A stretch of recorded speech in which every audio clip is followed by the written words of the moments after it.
On this problem in 6.2, we're going to look at number 15 for this section.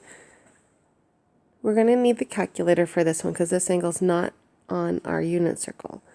So our input here is going to be our function sine inverse. So to get to sine inverse, you might have to toggle a second button, or your calculator might have like a shift key. To get to the inverse, it's usually right above the sine key. So on my calculator, sine is right here, and if I hit second, it shifts, and I have sine inverse. You also want to pay attention to what your output is in radians, or is it degrees. Right now mine is in radians, but if I push the degree button, then now mine is in degrees. So if mine, the default is degrees, so if it says nothing, it says it's degrees. Most scientific calculators have a DEG right here. So I need to answer in both, so I'm going to toggle it. So I want to do sine inverse. A sine and arc sine are the same thing as sine inverse.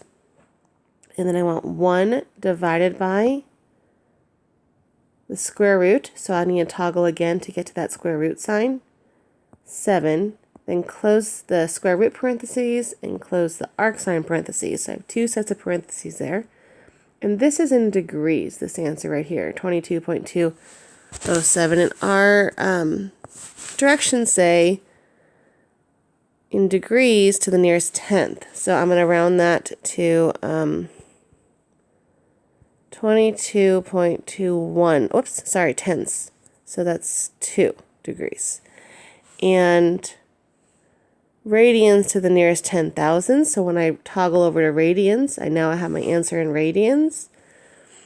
And I get 0.3876. That 5 rounds up to a 6. It's tens, hundreds, thousands, 10,000s. So that's my 10,000 place, and that is my final answer.